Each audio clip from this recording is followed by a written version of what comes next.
Sanibonani molweni, ndiyanamkela kwi-SSA TV ngesiXhosa.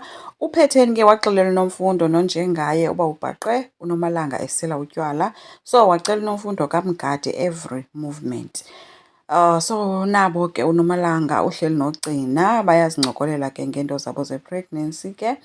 Then ke kuthe kusenjalo ke kwafika uNomfundo ke ebulisa, wabe ebuza uba lume njani na usuku lukaNoma.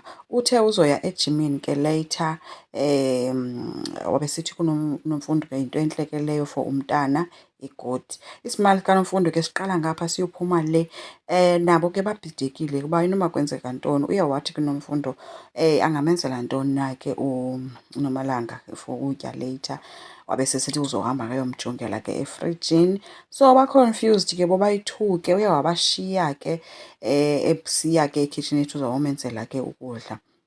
Bashiyeke bebuzana sithiwa and then hayi bo babe sebehleka ke benoGcina ngenxa yayo yonke le nto kaNomfundo. Nokwenzo ke ufikile ke ebuza kuba ebuzwa nguNomba uba uzofunani na apha. Uthe uKwenzo hayi bo ndizobona umama womntanam ngoncumo olukhulu ke noNomalanga uncume uphelile ke esithi kodwa ke bendizososuke ndiye nakuVusi khona into efuneka sizithethe. Bathe besancokola ke kumnandi kunjalo kwafika uNomfundo ethi ke kuNoma, ubungatshongo na uba uzokhawuleza ubuye. Wesithi omnye hayi ndiye ndabanjezelwa yitrafikhi. Uye wathi ke uNomfundo okay ke, wabe sehamba kuNomalanga esithi ke uyohlamba uthatha ishawa. Wabe sithi ke uKwenzo ungarobhi ke apho, wazi uba uhlambela nabantu abayi-two. Kuyahlekwa ke kumnandi kuyiloo nto ke. So uye washiyeka uNomfundo ke encoma ukwenza indlela amphethe ngayo uNomalanga ethi umkhumbuza someone special. Ukwenza ubuzile uba ngubani ke lowo, bese sitsho ukuba utata womntanakhe.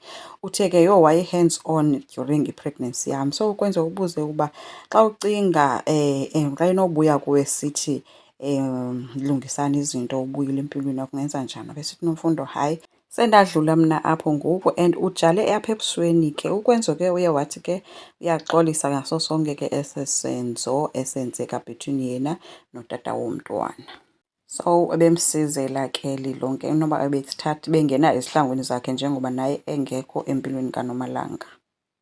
Ukwenza kuhambile ke eyobonisa ke uVusi ii-designs zakhe. Yokuqala ke uVusi uvele wathi hayi akayithandi, ayikho rayithi, indala. Kodwa kuthe kusofika uPhetheni yatshintsha ke imodi ke kuVusi nelanguage esithi ke ngoku xa ithetha imbonisa enye yee-designs into yoba jonga ma sibhizi sidiskasa le nto yale design esigqiba uyenza apho nokwenza. Ukwenza umbonile into yoba uVusi uyandimonela, utheni le nto ngosethetha ngathi into yeyethu. Indlela ebemjonge ngayo ibikhombisa into yoba ndiyakubona uba ufuna ukwenza ntoni and uVusi uyamondela nyhani ke ngoku. UPhetheni yena u-excited ngoba oonyana bakhe bayavana. uNomfundo ke uthe ezenzela izinto zakhe ke kwathi gxa unjengaye esithi kuye ndinivile ngoba nithetha nokwenzo and ndiyayazi uba uyandikhumbula. uNomfundo uthe no, ndadlula mna apho akho nto ndiyikhumbulayo ngawe. Apha esithi uyaxoka wabesondela ke apha kuye ke uNomfundo wabebhekela ke ngaphaya. Kuthe kusenjalo ke kanti unjengaye umbonile uba uPhetheni uyeza, wabe sekhalezisa setshintsha itopic ethi ndifuna lo thayi o-blue. Naye uNomfundo akalahlisa ethi yho ngoba naku noPhetheni uyambona mos uba kuselapho bajonge ebusweni and ujonga lo ajonge le. Wathi mandiyokuthathela unjengaye uthe no, khululeka ndizawunxiba leyithi vele. Uthe xa ehamba ke wathi omnye hawu nkosikazi, wabe sithi omnye hayibo uzawunxiba isuti uyaphi.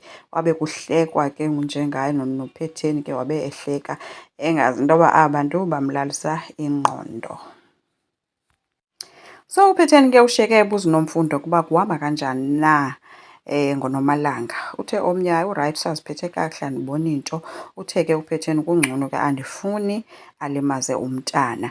Wabe sithi kuNomfundo hayi ungoyiki mem, ngeke anze kwanto. UPhetheni ke ubulele esithi ndingaphinde ndithembe bani na ngaphandle kwakho. Wabebuza uba ke wena vele uthe wenza ntoni ngoku. Wabe sithi komnye hayi ndizenzela nje i-cleaning schedule. Into ke ehlekayo ke uNomfundo kumnandi nje. Uye wahamba kuPhetheni wayohlala phantsi ke ethi ufuna ubukela iindaba.